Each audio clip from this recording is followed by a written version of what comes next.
Obrigado pelas palavras gentis. Deixa eu me organizar aqui. Beleza. Tu me deixa bonito nessas fotos aí, cara. Vai, capricha. Gente, boa tarde, beleza? Queria dizer que fazia muito tempo que eu não almoçava tão bem. Como é que é o nome do lugar? Mariquinha. Que patrimônio. Olha, eu viajo o mundo dando palestra. Fazia muito tempo que eu não comia tão bem. Vocês têm muita sorte aqui, cara. Muito bom, muito bom. Gente, obrigado. Obrigado por me receber, obrigado pelas palavras gentis, obrigado por nos trazer de novo. A gente fez essa palestra aqui faz quanto tempo, Miriam? Um mês, mais ou menos, né? Um mês, no Rio de Janeiro. Funcionou lá, espero que funcione aqui. É óbvio que os públicos são diferentes, as cidades são diferentes, os contextos são diferentes, mas eu me sinto um privilegiado por ter tanta gente querendo ouvir as nossas ideias. Já peço desculpa pelo tempo, talvez eu queime um pouquinho o tempo, mas eu vou fazer de tudo para ficar dentro do tempo. E peço desculpa porque vai ser uma metralhadora de informação. O pessoal diz que eu sou uma metralhadora giratória de informação, então nem tudo a gente capta de primeira, nem tudo vai decantar. Hoje, às vezes demora uns dias, umas semanas, é normal. É um feedback que eu recebo, que eu acho até positivo, e eu faço questão de pedir desculpa já de cara. E queria reforçar que o que a gente vai dividir aqui é só a minha visão, a nossa visão como empresa, não é certo, não é errado, não é ou faça isso ou morra. Eu odeio o terrorismo intelectual, né, que é aquela coisa, ou faça o que eu acredito ou morra, não é muito a minha pegada. Eu acredito que existem muitas visões, todas são possíveis de serem as corretas. Eu tenho bastante convicção que essa visão aqui é uma das possíveis e eu espero que ela faça sentido para vocês. E eu já quero dizer de cara que o pessoal, quando me convida para ser provocador. E eu vou dizer, eu acho que vocês vão sair daqui provocados. Eu acho que vai ter um momento que todo mundo vai se ajeitar na cadeira.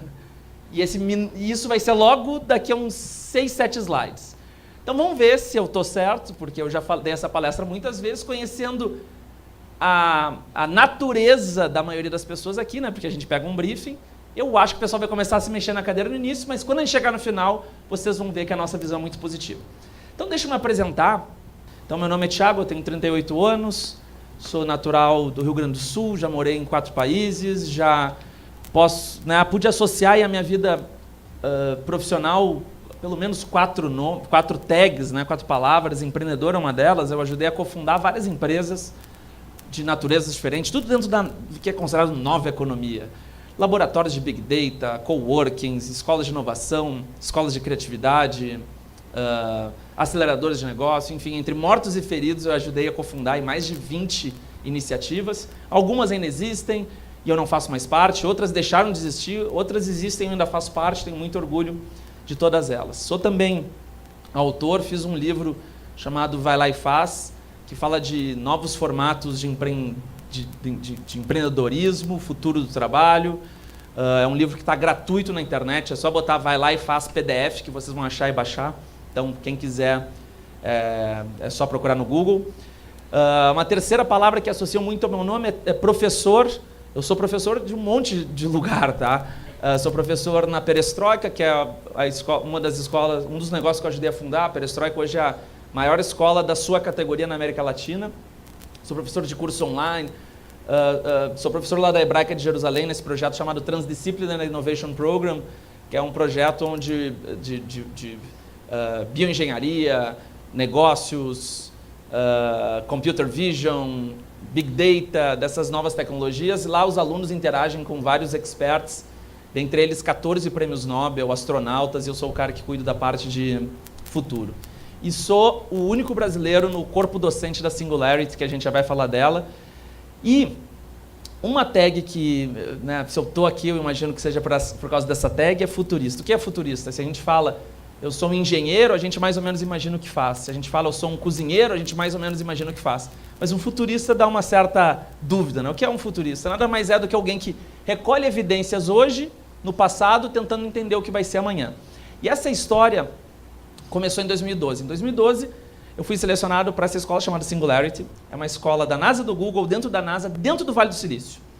E eles nasceram para selecionar 80 pessoas por ano, para ficar 10 semanas estudando das 9 da manhã às 10h30 da noite, ao longo de 10 semanas, o que eles consideram mais avançado em robótica, inteligência artificial, nanotech, biotech, engenharia especial, negócios, impacto positivo. Na quarta turma de 2012, eu fui selecionado.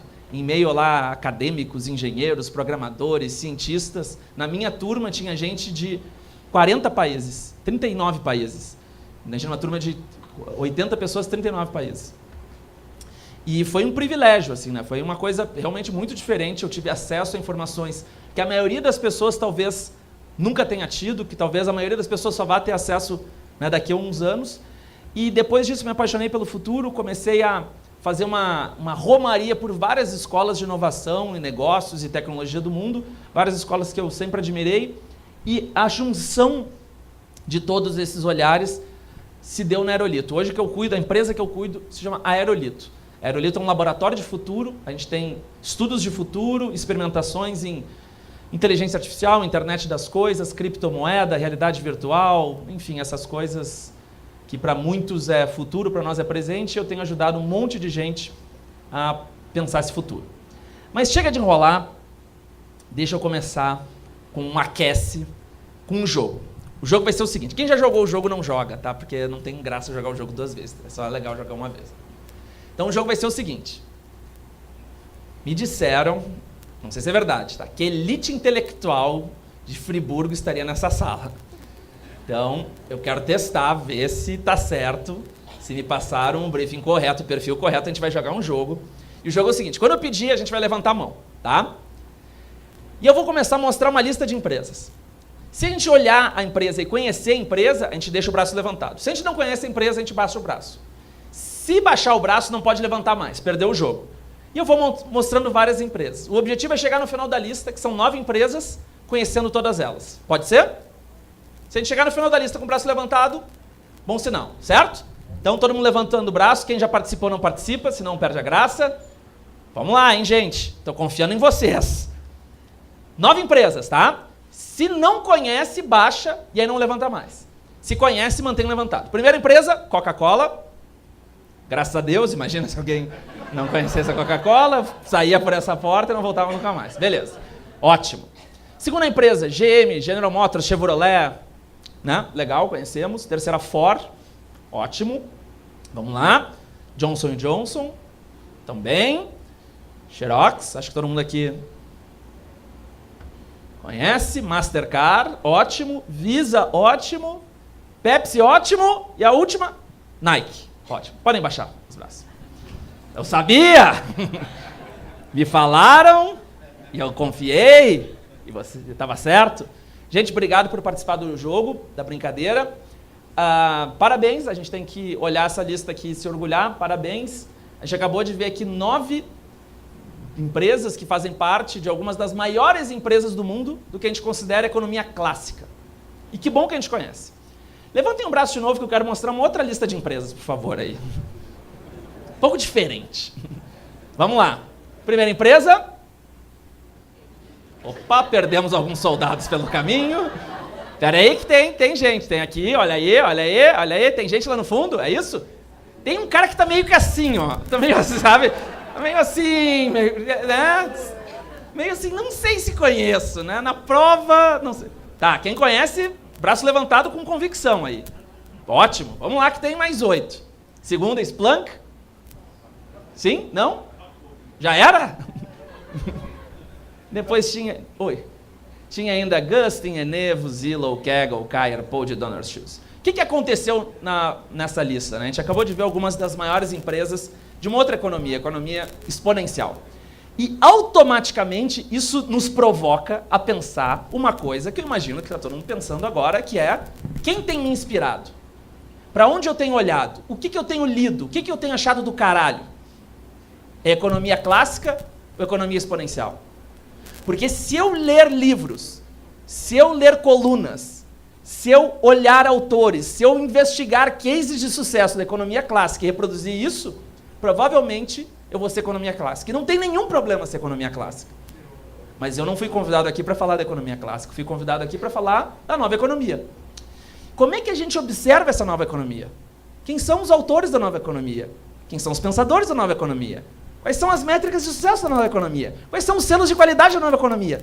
Normalmente não nos ensinam isso. E ao não nos ensinarem isso, a gente olha para a economia clássica e acha que só existe essa economia. Na verdade, não. Na verdade, existe uma outra economia que está surgindo, que ela não é nem melhor nem pior que a clássica. Mas ela é a mais nova.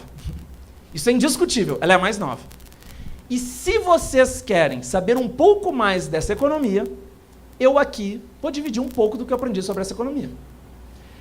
Existem pelo menos 3 modelos de economia rodando hoje. Eu vou falar de 2 porque o terceiro frita o cérebro, tá? Eu vou deixar só o 1 e o 2 que já é suficiente por hoje. Economia clássica e o que a gente está chamando aqui de nova economia. Como é que é uma empresa da economia clássica? Eu vou mostrar aqui como se fosse, se a gente tirasse um raio-x, eu vou mostrar aqui a radiografia. Seria assim. Isso aqui é uma empresa clássica, da economia clássica. Isso aqui é o CNPJ da empresa, o que está dentro é a empresa, o que está fora não é a empresa. Tem uma galera lá que decide, que é a alta cúpula, que decide para onde vai e para onde não vai a empresa. Essa alta cúpula processa com o gerenciamento médio o direcionamento norte e o gerenciamento médio faz a roda girar com a força de trabalho. Basicamente é isso. Então a gente pode dar mais nome, menos nome, nome mais bonito, mais para o lado, organograma mais colorido. Mas se a gente olha a nossa empresa e reconhece mais ou menos uma galera lá que diz para onde vai, uma galera que pega para onde vai e processa para a galera que está fazendo a roda girar, a gente deve ser economia clássica. É ruim ser economia clássica? Não, vou dizer isso 1 milhão de vezes, não. Entretanto, existe uma outra economia que a gente observa menos e que é um pouquinho diferente que essa aqui, que é o jeito mais exponencial de trabalhar. Como é que é essa empresa? O CNPJ está aqui, ó. Ou seja, a empresa já é menor, tem menos cacique lá em cima, né? Como a empresa toda é menor, tem menos alta cúpula. O gerenciamento médio tem, mas boa parte do gerenciamento médio é feito por automação, por task routing e por inteligência artificial. E a força de trabalho da empresa está fora da empresa. Se alguém aqui domina os princípios da física moderna e não da física clássica, é como se fosse uma partícula quântica, que dependendo quando eu observar, ele é da empresa, dependendo quando eu observar, ele não é da empresa. Então, um caso clássico que é fácil de entender é o Uber, né? Essa galera aqui que dirige os carros, é da empresa ou não é? Depende. Se eu observar a partícula e essa pessoa estiver dirigindo o carro, ele é da empresa. Se essa pessoa não estiver dirigindo o carro, ela não é da empresa. Então, essa força de trabalho toda aqui, ela é e não é, é e não é, é e não é. E ela vai estar em várias empresas ao mesmo tempo. Aí as pessoas me perguntam, Thiago, interessante, né? Mas como é que eu faço para ser, então, um pouquinho mais digital, um pouquinho mais exponencial? Como é que eu posso beber um pouquinho mais dessa água? Existem muitas fórmulas. Se vocês querem fórmula, tem essa fórmula da Singularity, essa fórmula do MIT, essa fórmula de Harvard, essa outra de Harvard, essa aqui do 6D, essa aqui. Tem fórmula que a gente já montou. Fórmula é o que não falta e fórmula é o de menos. Porque como a gente aprendeu desde quando a gente é criança, seguir uma receita de bolo é só uma receita de bolo. E se todo mundo, se fosse só seguir a receita de bolo, todo mundo cozinhava bem. Então, será que é só ter acesso à fórmula? Não. Não basta ter só a fórmula. O que a gente precisa é ter um entendimento de que a fórmula é o hardware. Mas tem que mudar o software para mudar a empresa de uma economia clássica para a economia exponencial. Ou seja, a gente pode pegar e montar o prédio todo bonitinho, todo tecnológico, cheio de iPad, todo mundo no lugar certinho, mas se a gente não mudar um jeito de pensar, a gente não migra da clássica para digital, da clássica para exponencial, da clássica para nova economia. Como eu já falei várias vezes e vou repetir, a gente não precisa mudar.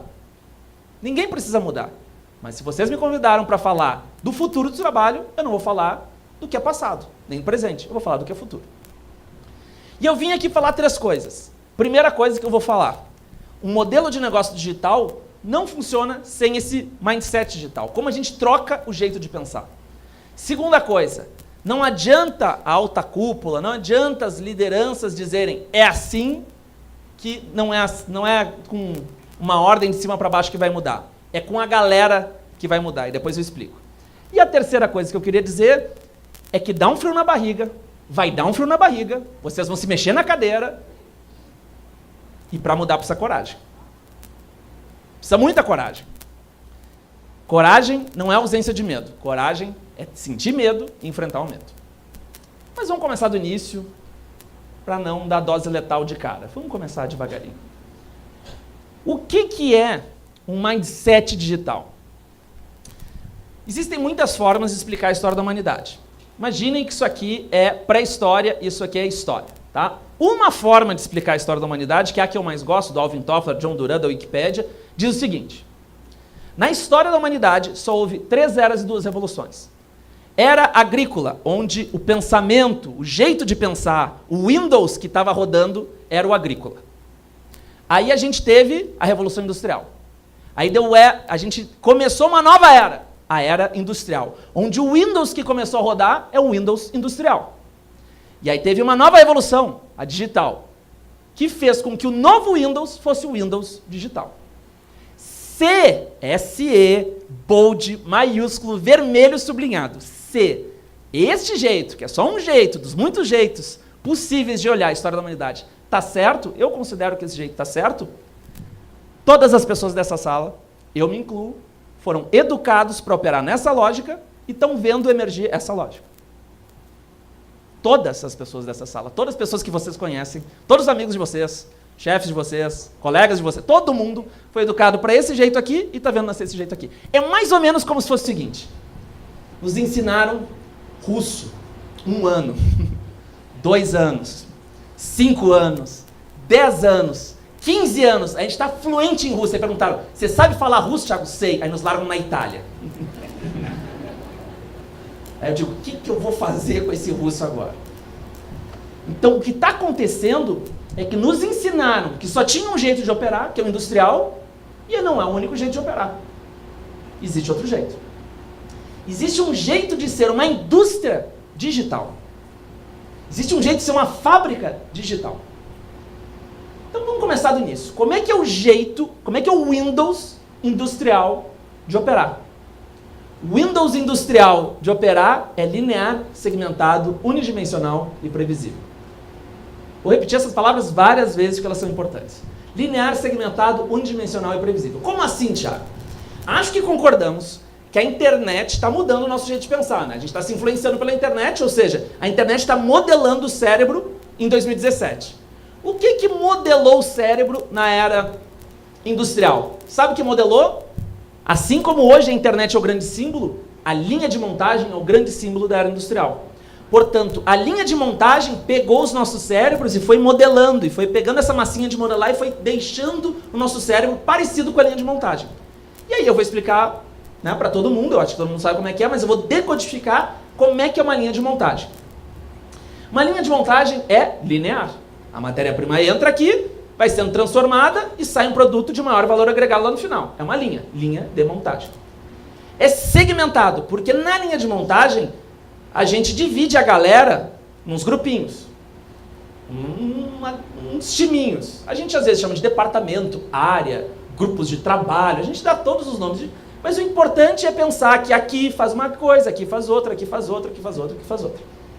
Unidimensional porque a esses grupinhos a gente dá uma tarefa só. Se é uma fábrica de carro, por exemplo, você vai lá e aperta o parafuso, você cola o vidro, você monta a porta, você testa o farol, né? E quem faz essa coisa não faz a outra, né? Não se espera que esse aqui faça desse aqui, desse aqui, desse aqui e assim por diante. A gente faz uma tarefa só. Quem aperta o parafuso, quem cola o vidro e assim por diante. E previsível, porque esse sistema todo tem uma característica que é o controle de qualidade. Eu não sou contra a qualidade, amo qualidade, mas sou meio contra controle. Sou meio contra controle. Portanto, ao ter controle de qualidade, e esse processo está todo medidinho, tem que estar tudo no lugarzinho, em todos os momentos de cada um dos grupinhos. E tem que sair exatamente igual no final. Sabe o que se chama isso? Previsibilidade. Se a gente quer ser inovador com previsibilidade, fica mais difícil. Dá para ser, mas fica mais difícil. Linear, segmentado, unidimensional e previsível. Esse é um jeito, é um Windows, que ele não é nem melhor nem pior. Mas sabe quando é que ele foi criado? Em 1780. Esse Windows. 1780. Então, quando me perguntam, Thiago, quando você fala de trabalho em 2017, você acha que o Windows de 1780 é o melhor? Eu digo, depende, para umas coisas é, para outras não sei, tem minhas dúvidas. E eu falo tudo isso, e vocês podem dizer, quem é o Thiago para falar? O Thiago não sabe, o Thiago trabalha com educação, o Thiago trabalha com isso. Quem o Thiago acha que é para vir aqui dizer como é que funciona uma fábrica? Bom, meu primeiro emprego não só foi numa fábrica, como eu fui trabalhador de chão de fábrica. Então eu sei como é que é o chão de fábrica, eu me lembro direito daquele teto quente, me lembro direito daquele processo bem linear, me lembro direito de não poder fazer outras atividades, eu me lembro bem disso. Tinha 18 anos e trabalhei no chão de fábrica. Portanto, quando eu falo do chão de fábrica, eu falo com a propriedade de quem trabalhou no chão de fábrica. E quem deixou de trabalhar nisso, enxerga os dois jeitos, consegue comparar os dois jeitos. E ao comparar os dois jeitos, é fácil ver que existe um outro mundo emergindo, que parece que de sacanagem é o contrário do jeito que a gente aprendeu lá, que é não linear, conectado, multidisciplinar e exponencialmente imprevisível. É tipo assim, eles nos ensinaram que era linear e está ficando não linear. Eles nos ensinaram que era segmentado e está ficando conectado. Eles nos ensinaram que era unidimensional e ficou multidisciplinar. Eles ensinaram que era previsível e é exponencialmente previsível. Parece que de sacanagem, os caras assim, vamos dizer que é assim e depois trocar, meio isso. E esse jeito, de novo, não é melhor que o jeito anterior, mas esse software aqui é mais atualizado. É o mais novo, é lançado mais recentemente. Então ele deve ter umas coisas a ser observadas. Vamos tentar entender essas características aqui? Vamos. O que é ser não linear, Thiago? Vamos tentar entender que raios é ser não linear. Eu vou dar um exemplo da minha vida para ver se vocês identificam aí a não linearidade. Eu estava vendo esse seriado chamado Westworld, que é um seriado de tecnologia. Comecei a ouvir essa música, disse, eu conheço essa música. Isso é Rolling Stones, isso é Paint in Black. Aí eu disse, espera aí, eu vou ter que descobrir se é essa música mesmo. Eu parei meu seriado, saí fora, fui lá no Google e disse, né, deixa eu descobrir qual é a música. Fui lá no YouTube, dei o double check. Era a música. Aí eu me reapaixonei pela música. Sabe quando eu descobro uma música nova? Eu fui lá no meu Spotify e criei a playlist novas, que são as músicas do momento. Aí eu fui lá, ouvi a música, disse, é muito boa essa música. Nossa, redescobri a música, me reapaixonei pela música. Aí fiquei curtindo um pouquinho a música, na hora de parar, senão ia... Né?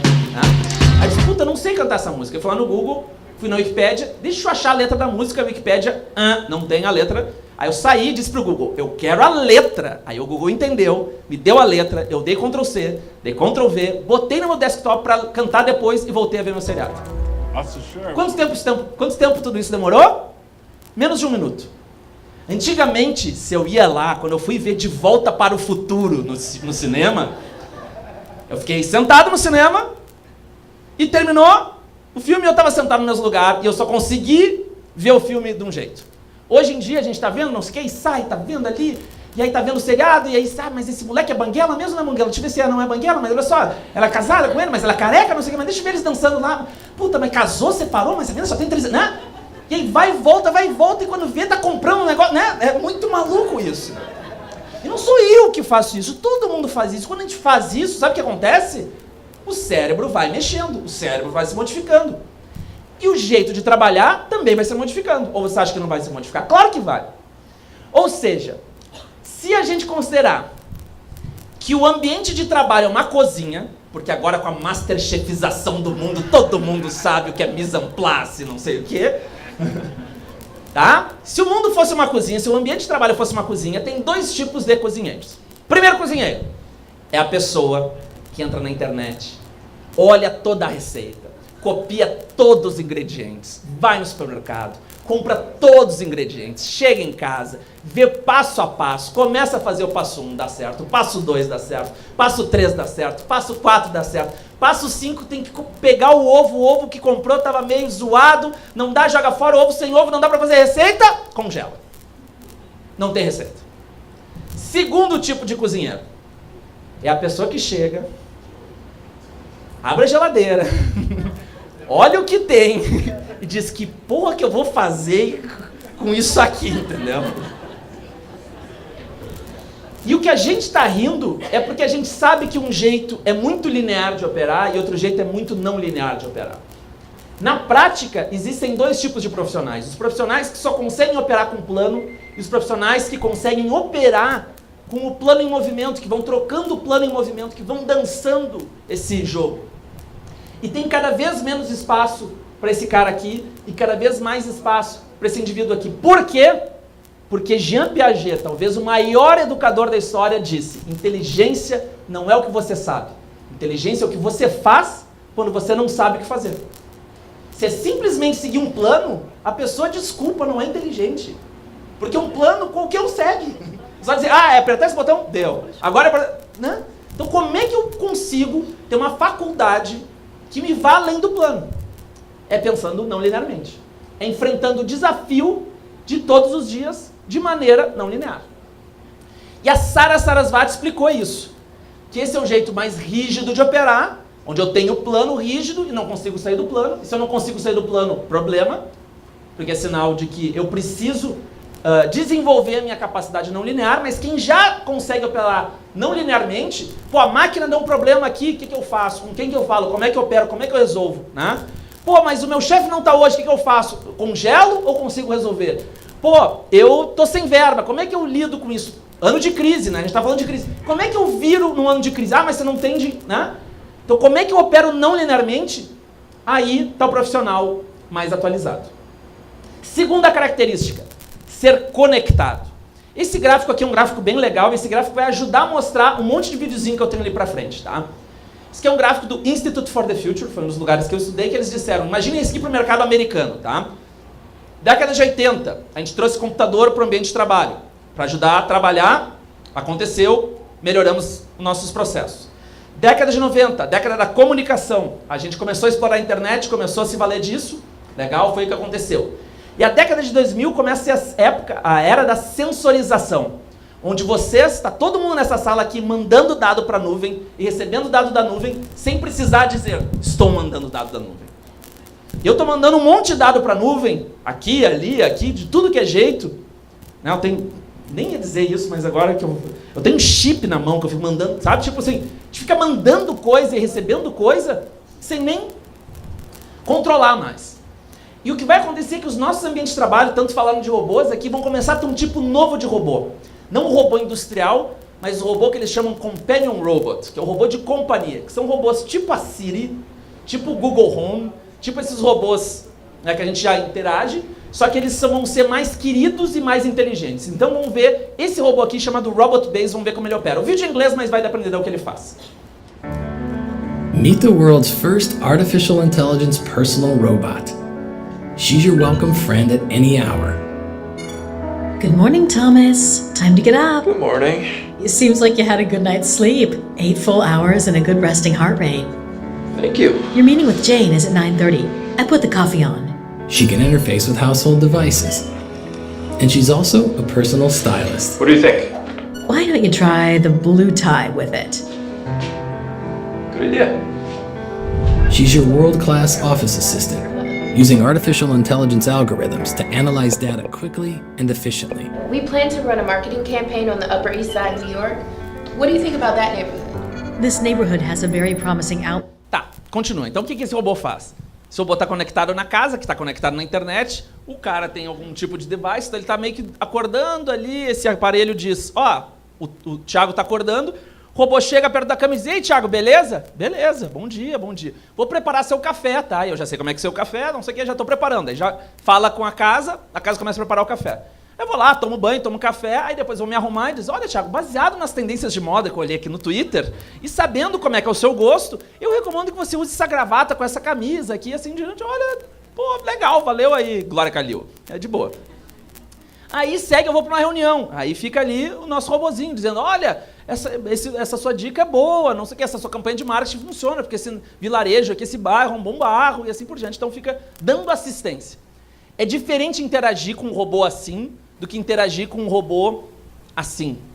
É muito diferente. E tem gente que diz, Thiago, mas não sei se eu vou ter esse tipo de robô, nem na minha casa, nem no meu trabalho. Eu digo, beleza, mas você já tem um robô que está no seu bolso, que é super inteligente, e que, queira ou não, você já tem algum tipo de dependência psicológica. E as pessoas dizem, eu não dependo do celular, eu não sou de tech. Eu digo, beleza, então vou fazer um teste. fazer um teste. Quando falta bateria no seu aparelho, você diz, o meu aparelho está sem bateria, ou vocês dizem, eu estou sem bateria. Se vocês dizem, eu estou sem bateria, eu estou ficando sem bateria, fiquei sem bateria, sabe o que vocês dizem? Que isso aqui é vocês. Que é a mesma coisa. E se a gente diz, é um ato falho de se enxergar como uma extensão disso, e isso é uma extensão da gente. Eu não conheço ninguém que diz, meu celular ficou sem bateria.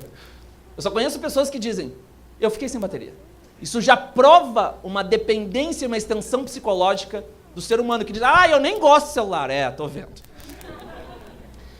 E, mesmo quem não queira isso, porque daqui a pouco não vê utilidade nisso, daqui a pouco vão ter outras tecnologias no celular que vão nos fazer cada vez ser mais conectado, como esse celular aqui, que escaneia a comida e nos diz o valor nutricional.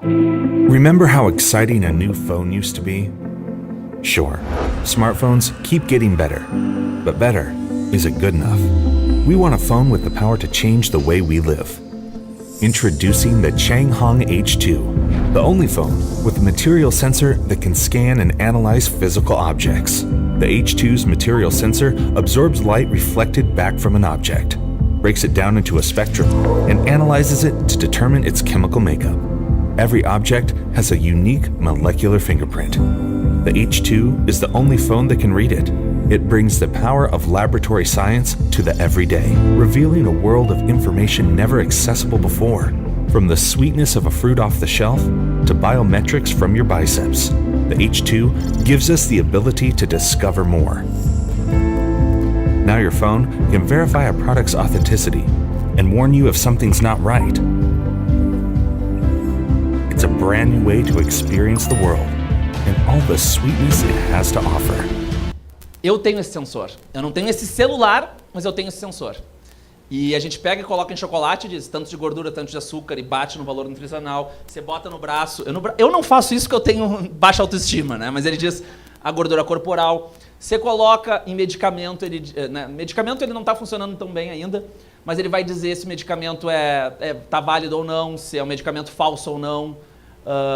Aí as pessoas vão dizer, eu acho isso uma besteira. Eu vou dizer, beleza. Mas eu não acho. Eu acho que eu vou me alimentar melhor assim, eu acho que vou tomar melhores medicações assim, eu acho que eu vou controlar melhor a minha saúde assim. E eu acho que a maioria das pessoas da nova geração vai olhar para tudo isso e achar normal. Porque tecnologia, tem um conceito de tecnologia que é muito bom, que é tecnologia. Se é algo que foi inventado antes de você nascer, você nem percebe como tecnologia. Essa sala está cheia de tecnologia. Vocês estão sentados numa puta tecnologia, mas ninguém entrou nessa sala e disse, meu Deus do céu, quantas cadeiras vermelhas! Nossa senhora, olha só, né? Porque a gente nasceu e já tinha. Agora deixa eu perguntar para vocês. A Nina, que é filha do meu sócio, Felipe, uma vez perguntou, pai, o que veio antes, o iPad ou o vaso sanitário? Essa história é verdade, eu juro que é verdade. Porque a Nina veio ao mundo e já tinha os dois. Eu, de 38 anos, acho que iPad é uma puta tecnologia, mas a Nina acha que é um vaso sanitário. Vocês entendem? Então ela olha tudo isso aqui, sabe o que ela vai dizer? Como assim o celular não tinha sensor? Entende? Para ela não vai fazer sentido um celular que não tem isso aqui. Eu pergunto para vocês, o que veio antes? A borracha, os óculos ou o cadarço? É difícil saber, né? Porque como tudo já estava aí, eu não consigo... mas o cadarço foi inventado com sapato, né? Não importa. Essas tecnologias foram criadas antes da gente nascer, então nem a tecnologia, o mundo já era assim. Mas um dia tudo isso foi tecnologia. E assim como tudo isso aqui vai ser tecnologia para Nina. Quer dizer, não vai ser tecnologia para Nina. E não estou nem falando mais da Nina, que a Nina já tem 11 anos. Vamos falar de quem está nascendo agora. Esse aqui é um robô, o primeiro brinquedo inteligente chamado Cognitoy, que está conectado a um super sistema computacional chamado IBM Watson, super conhecido. Se vocês não conhecem, é só botar no YouTube. E vamos ver, esse brinquedo a gente pergunta e ele responde. Então, vamos ver como é que ele reage. How are you? I'm doing great. Thanks for asking. My favorite color is red. Okay, I'll try to remember. Can you tell me a joke? All right. What kind of flower is on your face? I don't know. Tulips. Let's play another game. Okay, let's play Animal Mix Up. Imagine I made a machine that mixes two animals together. Listen to the animal sounds and tell me which animals they are. Wanna play? Yes!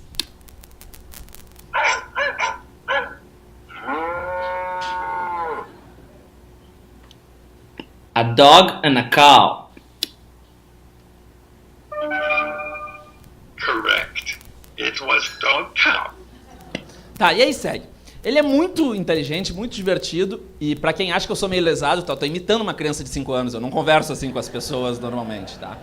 Mas o que é importante saber é o seguinte: uma pessoa que está nascendo hoje vai olhar para os brinquedos e dizer assim, como assim, Thiago, você tinha comandos em ação e tinha que ficar conversando com eles, assim? Como assim? Como assim eles não falavam, entende?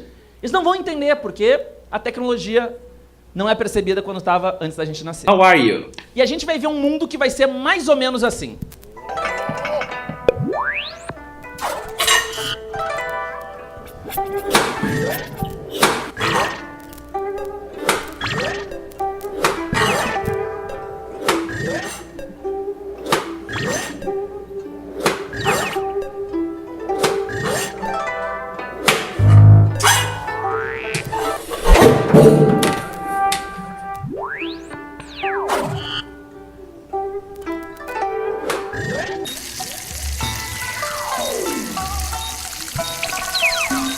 Então, eu não sou um grande cozinheiro, tá? Mas se eu tivesse jogo, talvez eu me vire ali. Pô, olha só, deixa eu cortar aqui, né? Vamos ver agora a Academia do Futuro.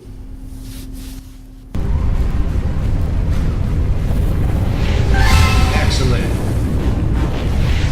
Perfect. Good job. Excellent. Well done. Level complete. Então, isso aqui é um grande exercício, né? Eu não consigo fazer essas coisas, é óbvio que eu não consigo fazer isso. Eu não consigo fazer essas coisas, mas talvez com algum aparelho que me permita ficar conectado e jogar, isso eu consigo. Multidisciplinar. Existem vários estudiosos que dizem que um indivíduo que está no ensino médio hoje, idade de ensino médio hoje, vai ter ao longo da sua vida profissional 5 carreiras. 5 carreiras. E quando eu digo 5 carreiras, não é engenheiro eletricista que vira mecatrônico, sabe? Não é assim, né? Não é pneumo que vira gastro. É uma pessoa que, de repente, é sushi man, aí depois vira fotógrafo, aí depois vira motorista de carro, aí depois vira youtuber, e depois vira músico. Na verdade, o que eu acabei de descrever ainda é muito segmentado, né? Provavelmente essa pessoa vai ser sushi man de manhã, depois de tarde vai tirar umas fotos, de noite vai fazer um Uber, aí depois tirar umas fotos, aí gravar uns vídeos no YouTube de tarde, aí tocar com a banda, aí fazer sushi de novo, entende? Vai ser tudo meio misturado, assim. Na verdade, isso que eu acabei de dizer, eu também acho que talvez seja muito estruturado. Talvez as profissões dessas pessoas não existam ainda, né? Porque se a gente parar para pensar, youtuber não tinha 10 anos, porque não tinha YouTube há 10 anos, tá? 11 anos, mas licença poética. Não tinha programador de app há 10 anos, sabe por quê? Porque não tinha app há 10 anos. Não tinha jogador de League of Legends há 10 anos, sabe por quê? Porque não tinha League of Legends há 10 anos. Então as profissões que a galera mais nova quer ser, não existiam há 10 anos. Por que eu acho que a profissão de daqui a 20 anos, eu já sei quais são? Parece complicado, né? Todos os lugares que eu estudei dizem que tem um consenso, que para haver inovação precisa ter multidisciplinariedade. Ou seja, precisam ter pessoas diferentes, que pensem diferentes, com histórias diferentes, tentando co-criar e colaborar. Se a gente botar pessoas muito parecidas numa mesma sala e dizer para elas, inovem, é mais difícil. E é engraçado porque sabe o que a gente faz nas nossas empresas? Exatamente isso. A gente cria um departamento, coloca todo mundo parecido e diz, inovem. E a ciência diz o contrário, a ciência diz, não, para inovar, pega um monte de gente diferente e bota numa sala, e aí diz inovem. Então por que a gente segue esse modelo? Se a ciência está provando para a gente há muitos e muitos anos que não é assim. Portanto, talvez a gente tenha que ter, como indivíduos, várias capacidades, várias skills, várias características, porque daí a gente consegue inovar. E se a gente co-criar com outras pessoas que tenham várias características, a inovação é ainda maior. O que isso quer dizer? Que eu, Thiago, não acredito no plano de carreira tradicional. Eu não acredito que a gente começa aqui um jovem profissional e vai se formando e vira gerente, vira diretor, e vira VP, e vira CEO e sai na esteira do sucesso. Porque isso é se enxergar como um produto, entende? Eu sou uma caixinha que vou sendo colocado e que vou melhorando e saio na esteira e eu sou um fodão. Não acho que é assim. Eu acho que é mais isso aqui. Que eu entro numa empresa, num organismo, me desperto como intraempreendedor e a partir daí, sei lá, e acontece alguma coisa aqui que é difícil prever, sabe por quê? Porque é não linear, porque como é que eu, Thiago, se não sei nem quais são as empresas do futuro, se não sei quais são as profissões do futuro, vou tentar... Não, é muita pretensão, entendeu? Não dá. É mais difícil de gerir assim, óbvio. Mas lembra que eu falei que eu não gostava de controle? Eu adoro descontrole. Adoro descontrole. Acho sensacional. Exponencialmente imprevisível.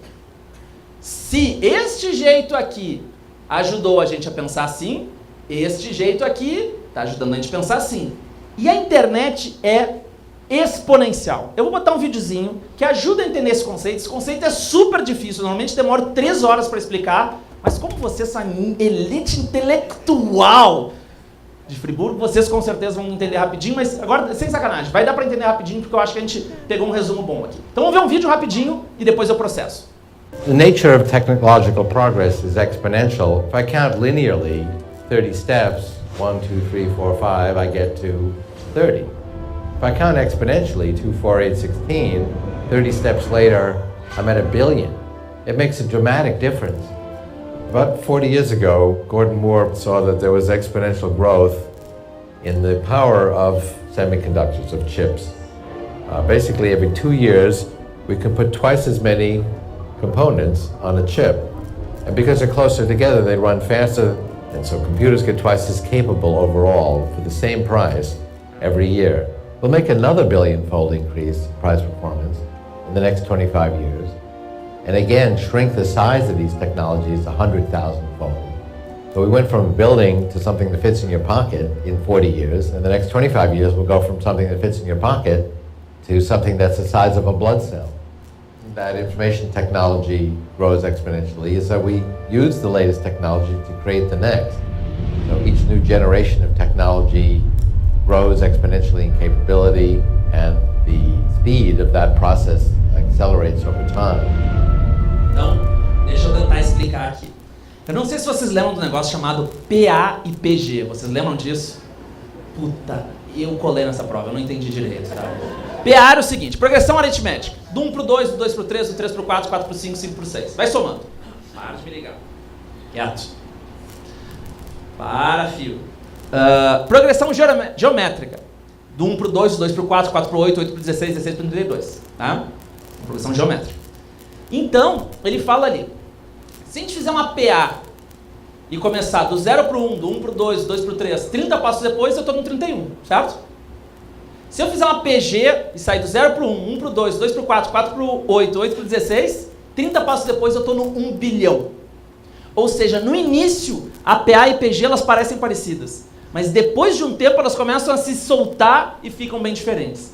E o que acontece é que a grande maioria das indústrias, dos mercados e das empresas opera numa lógica linear, numa PA, e essa nova economia opera numa PG. Então eles vêm assim com tudo. Primeiro ponto.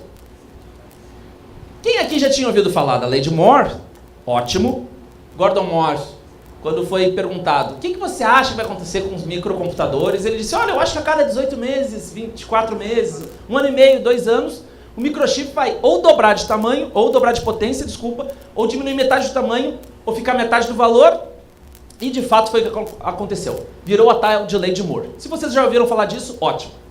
Mas o que me surpreende é que a maioria das pessoas que conhece a lei de Moore não conhece uma segunda lei que é muito mais importante, chamada lei de Kurzweil. O que é a lei de Kurzweil? A lei de Kurzweil foi o seguinte, Kurzweil olhou isso aqui e disse, Moore, você estava certo, o microchip realmente evolui, dobra de potência a cada 2 anos.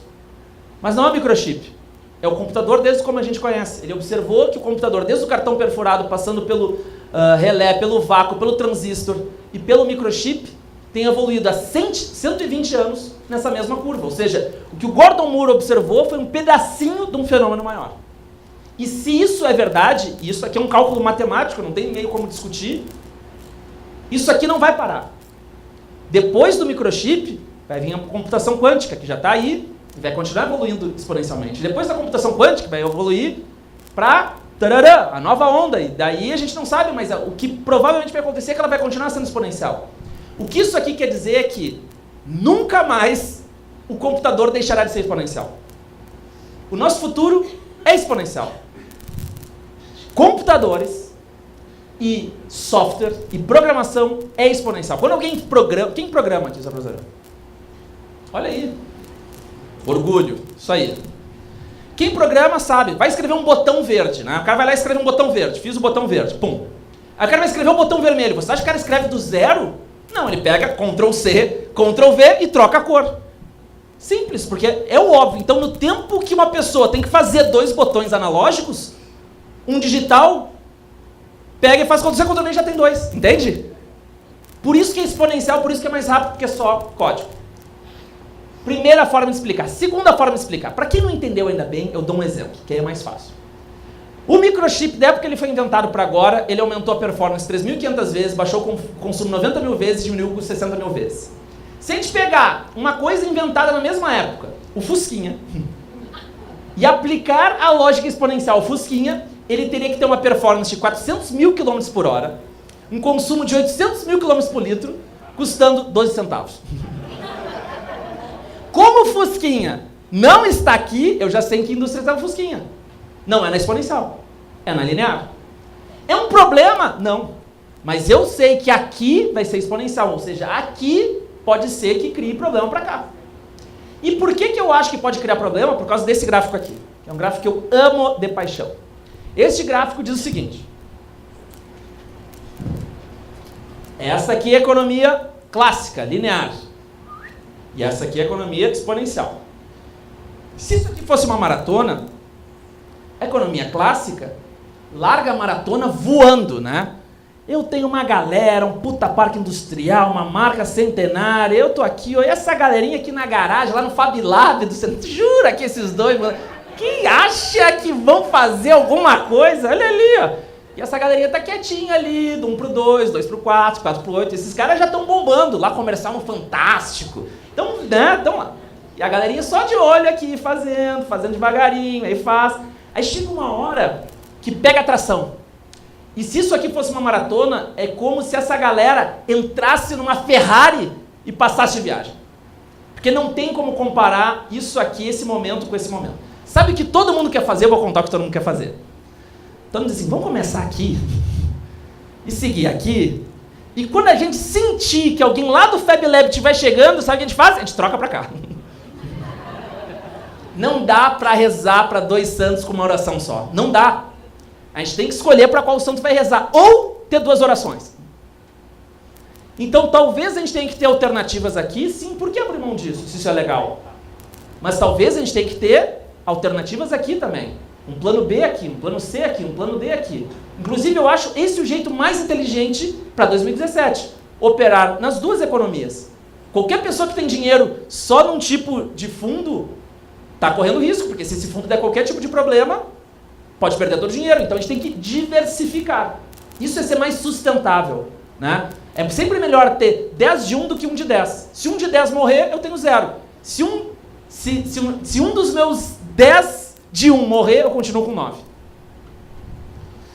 Beleza. Entendemos pensamento exponencial, entendemos toda a primeira parte da palestra, que é um modelo de negócio digital vai funcionar, depende, apenas se o Windows que estiver rodando for um Windows digital. Segunda parte da palestra. Beleza, queremos fazer a mudança. É agora só chegar o bambambam e dizer, vamos mudar? Não. Não adianta. É bem mais complexo que uma decisão de board. Por quê? Porque cultura é o que as pessoas fazem sem ninguém pedir. Cultura é o que as pessoas fazem sem ninguém pedir. Uma vez eu fiz um curso na Disney lá e os caras me ensinaram isso. Se uma empresa tem cultura de pontualidade, não precisa cartão ponto. Porque as pessoas vão chegar no horário sem o cartão ponto. Se uma empresa tem cultura de relacionamento né, depois do expediente, não precisa que o RH diga, gente, tem aqui a festa do teatro, sabe? A galera vai se reunir num happy hour. Então, cultura que as pessoas fazem sem a liderança pedir. E cultura como estratégia no café da manhã. Essa frase é famosa, né? Então, a liderança vai lá e monta um puta plano. Não, em 2025 nós vamos chegar lá e a cultura mata isso todos os dias, porque as pessoas fazem sem ninguém pedir, né? E ela vai matando, vai envenenando a estratégia dia a dia. Aí, eu fiquei pensando, como é que a gente faz, então, para fazer a transição? Se não basta a estratégia, precisa a cultura, a gente tem que ter uma cultura forte. E este livro aqui é o melhor livro que eu já li sobre cultura. É um dos 5 melhores livros que eu já li sobre negócio. Se vocês quiserem ler esse livro, vai ser do caralho, porque esse livro é do caralho, tenho certeza que vocês vão adorar. Liderança tribal, mas se vocês não quiserem ler o livro, eu conto em um slide. Tá? Podem postar no Instagram, olha o livro que estou lendo, mostra a foto, ai gente, work hard, play hard, essas coisas assim. E só tira onda com o slide que eu vou explicar aqui, tá? Vamos lá. O que esse livro diz? Esse livro fez uma pesquisa com um monte de empresa, identificou que as empresas têm 5 tribos. 5 tribos. Umas mais egoístinhas e umas mais legaisinhas e generosas. A gente vai falar das 5 tribos e vocês pensem nos coleguinhas de vocês, mas também em vocês, entendeu? Porque todo mundo aqui tá numa tribo, tá? Vamos pensar na gente mesmo também. Primeira tribo. Primeira tribo é o membro desgarrado. Quem é o membro desgarrado? Membro desgarrado é um membro desgarrado. Não tem muito como explicar. Assim. Tem um jeito que eu gosto de explicar, que é o seguinte. Sabe aquela pessoa que meio que não está conectada na galera, que todo mundo faz uma piada? Um dia essa pessoa vai entrar com uma metralhadora e atirar em todo mundo e matar todo mundo aqui. Sabe essa pessoa? Que é meio assim, meio descolado assim no sistema? É essa galera. Então essa galera aqui, os psicopatas em potencial aqui, que eles são meio de mal com o universo, então, né, ou de estar de mal com a empresa, representam normalmente 2% do nosso organismo, então, tá lá. Segunda tribo. A vítima apática. A vítima apática. Quem é a vítima apática? A vítima apática é a pessoa que diz o seguinte: ai, a vida de vocês é tão boa. A minha vida é um inferno. Porque meu chefe é um idiota, meus colegas são tudo burros, esse chão cheio de ácaro, essa parede bege que tá descascando, meu computador que tá com a tecla S caindo, não sei o que, eu não tô sempre sem dinheiro, e a minha mãe tá doente, ela tá sempre reclamando. Sempre. A vida dessa pessoa é um inferno, entendeu? É um inferno. Essa pessoa tá sempre sofrendo e todo mundo tá bem e ela tá mal.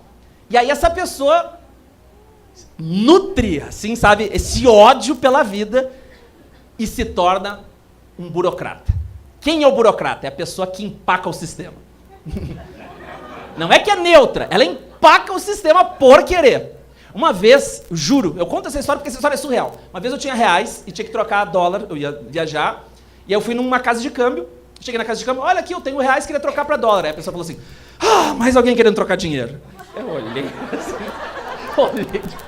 pensei, será que estou no McDonald's e fiz errado? É muito maluco, né? Porque parece que é um favor que a pessoa está fazendo por ali, simplesmente trocar o seu dinheiro. Bom, quantos por cento temos de vítima apática? 25%. 1/4 dos nossos organismos são de empacadores. Empacadores. Vem comigo que tem mais. Terceira tribo.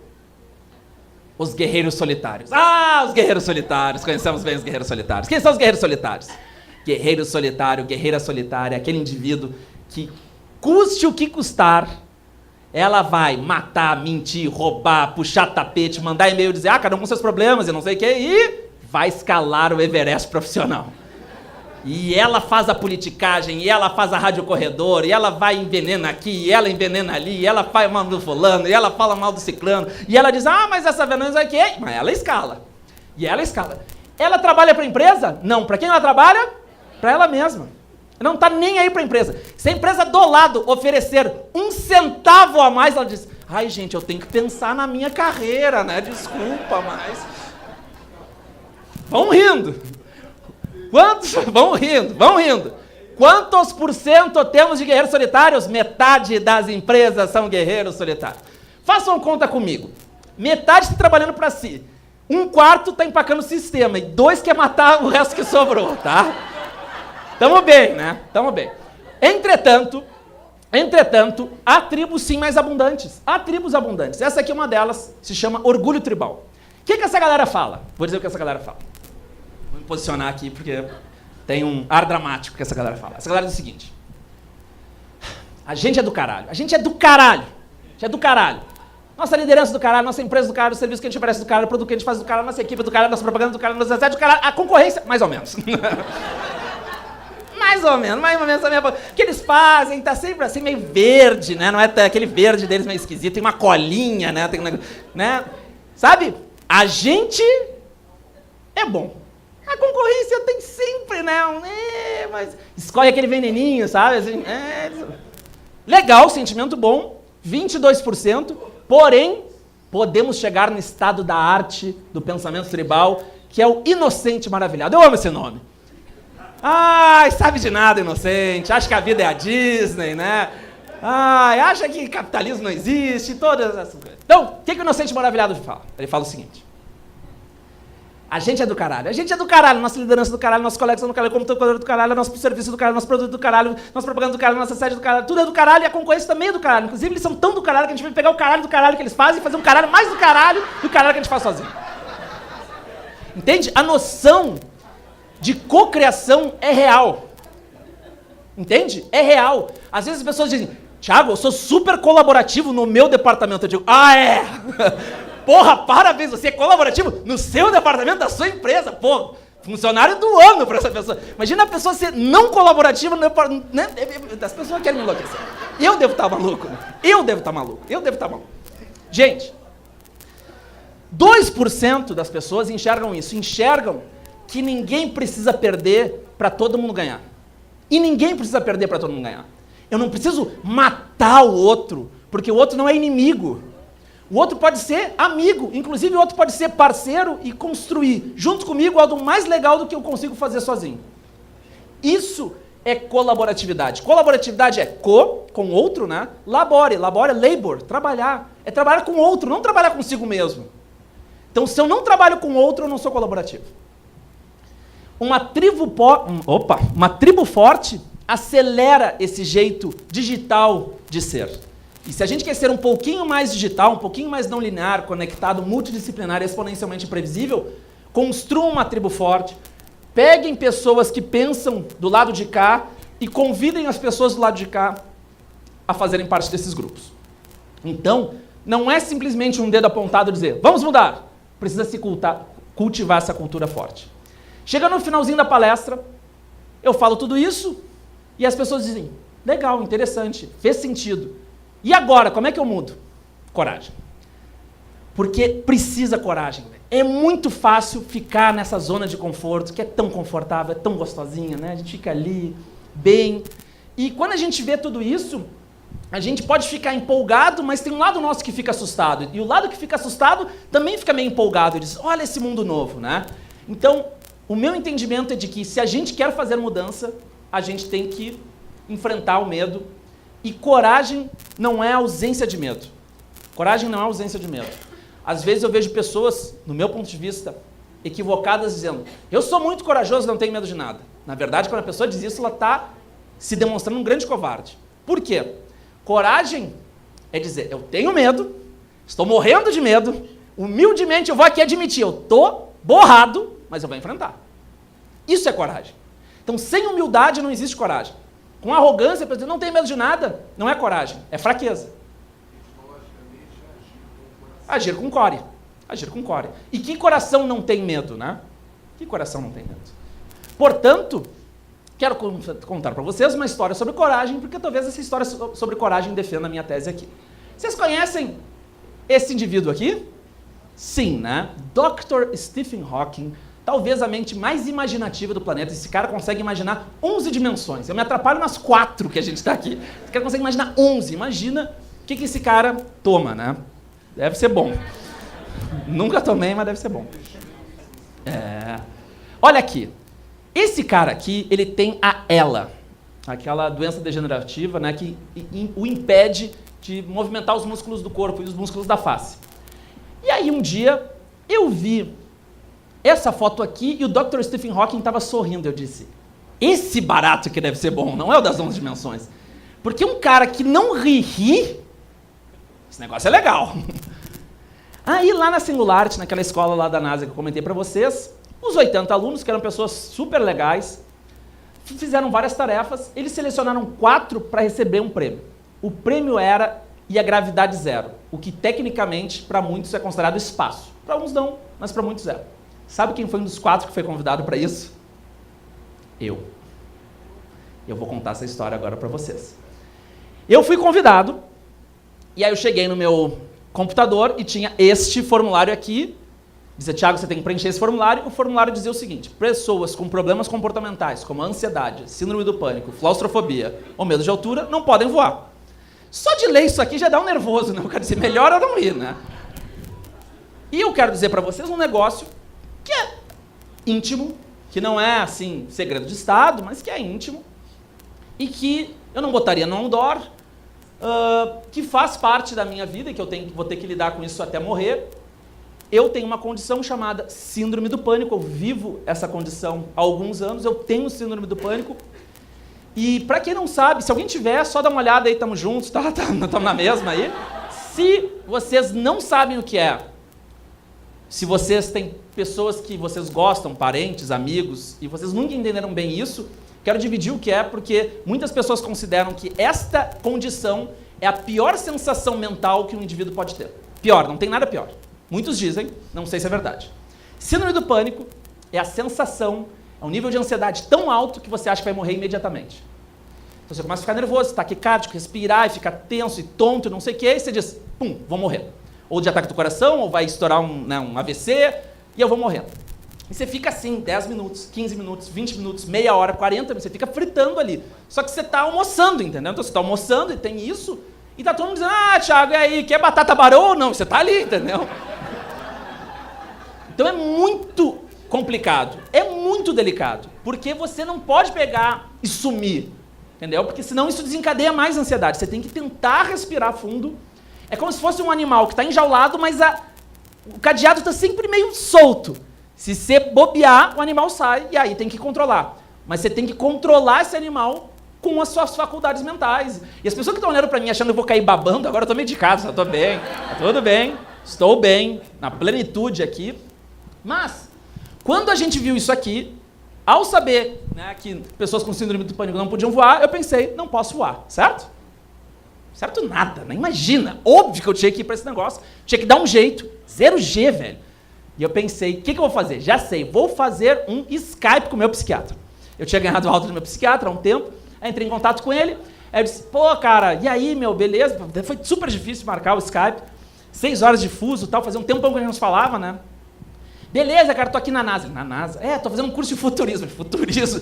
Cara, porque eu vou pra 0G. Ele disse, bom, liberei o cara aí, o cara tá solto na sociedade, eu sou o culpado depois, se o cara aparece lá na Globo depois e... Ele pensou isso. Bom, moral da história, depois de uma meia hora o cara viu que era um papo sério, o cara disse, pô, Thiago, que bom que você dividiu isso comigo, eu como seu médico, acredito que você terá uma crise de pânico se você for gravidade zero, eu cuidei da sua mente, da sua cabeça, durante 3 anos, minha recomendação é não vá. Quando o seu psiquiatra, que conhece a cabeça, sabe que você é meio, né, dodóizinho, diz, não vá, você não vai, certo? Não.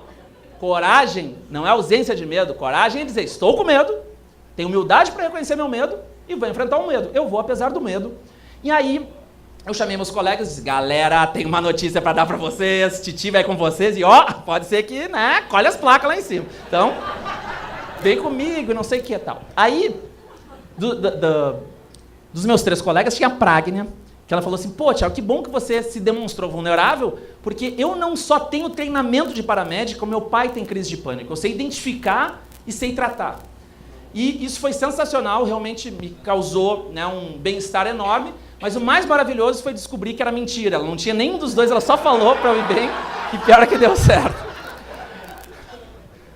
Mentirinha do bem é verdade. Bom, moral da história, eu falei de novo com meu psiquiatra assinou a parada, e ele disse, cara, essa talvez seja a atitude mais corajosa que, dentre todos os meus pacientes, na história, da minha história médica, porque realmente é muito legal o que você está fazendo, muito inspirador, bacana. Um dia de vida é isso com as pessoas, e eu estou aqui dividindo com vocês, e o resultado dessa história foi isso aqui.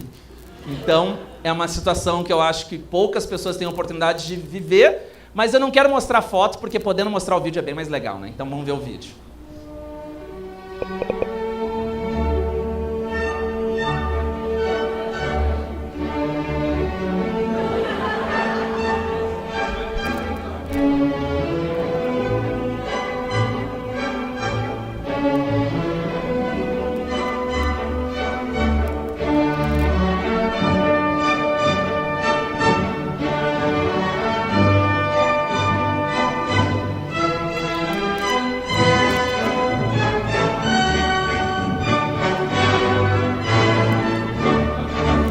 Eu poderia dar uma palestra inteira sobre o 0G.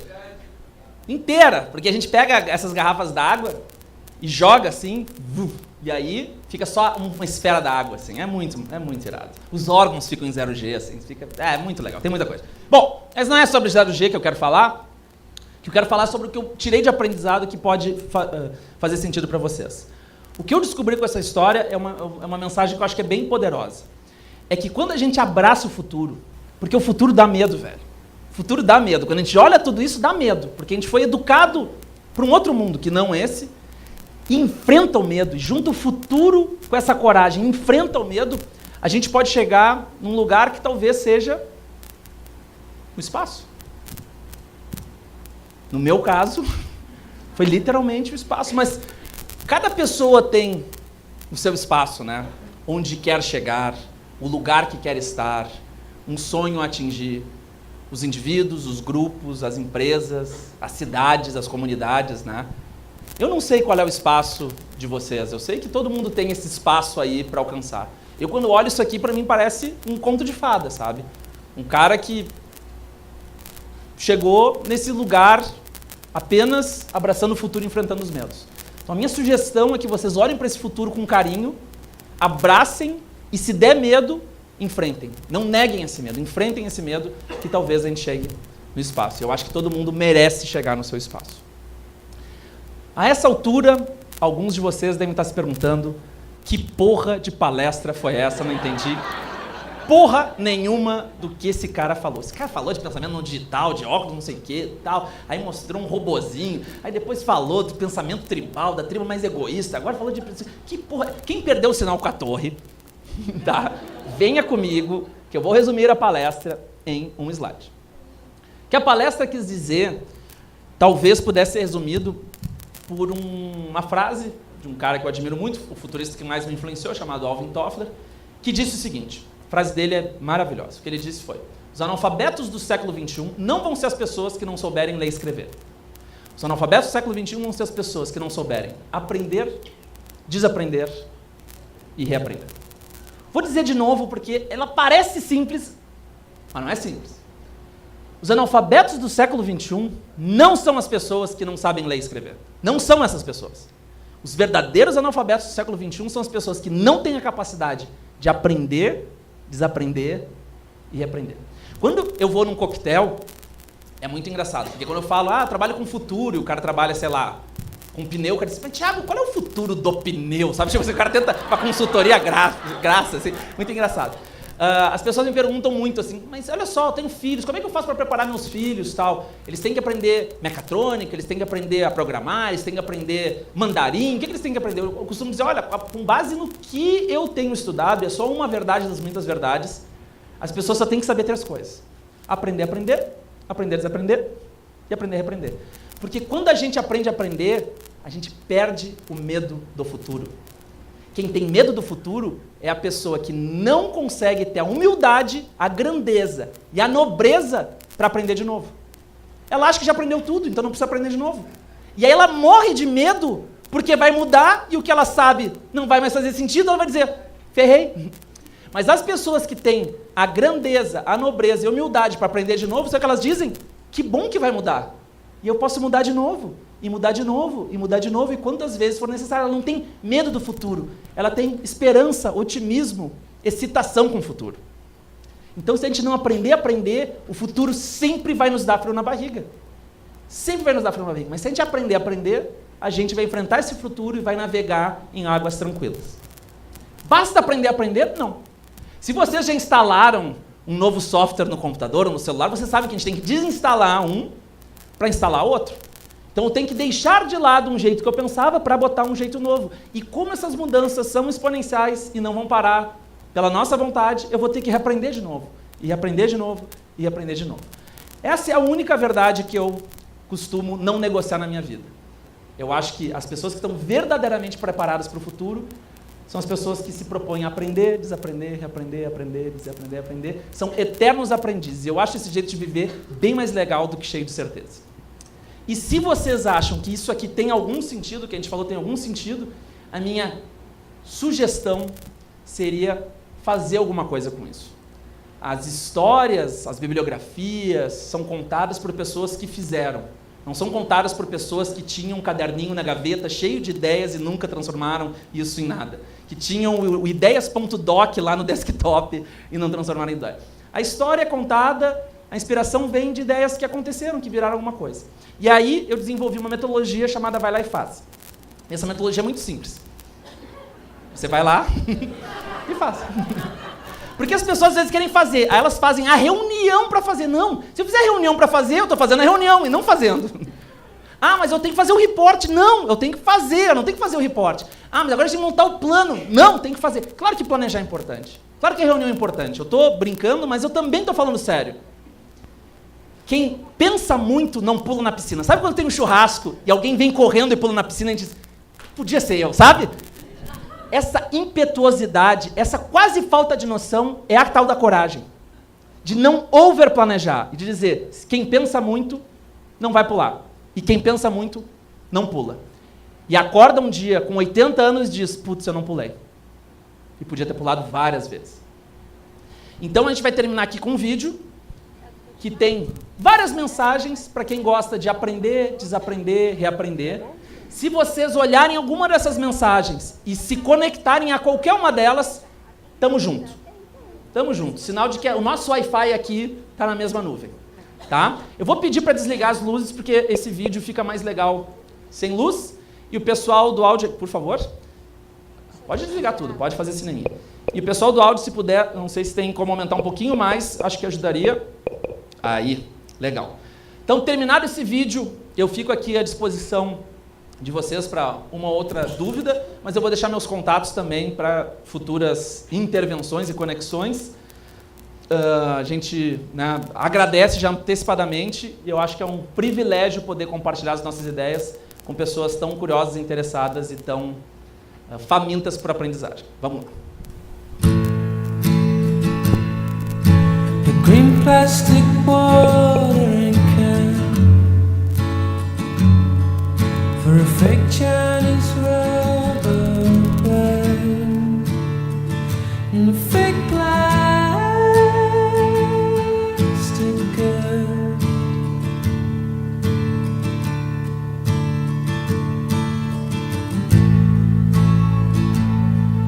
And she bought from a rubber man and a time full of rubber bands to get rid of herself.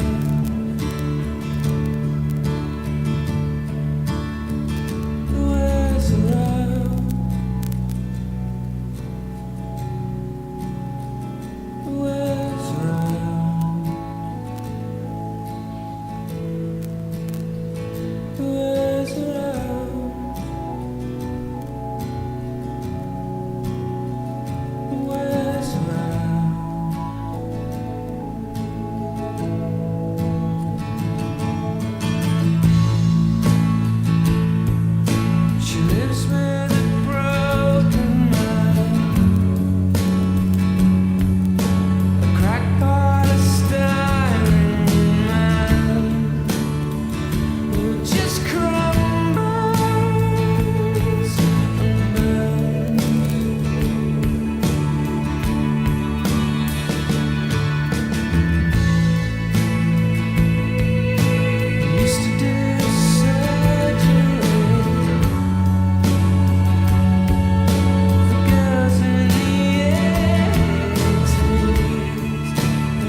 that wears me out.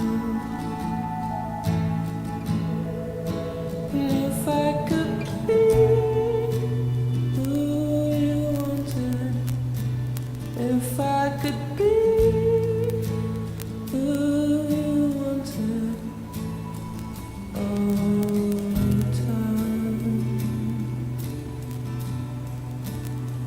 all the time.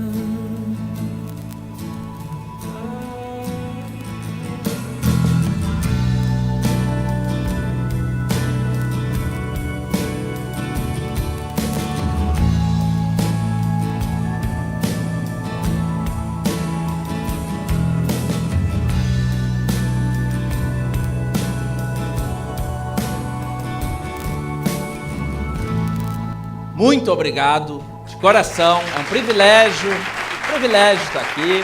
Obrigado mesmo.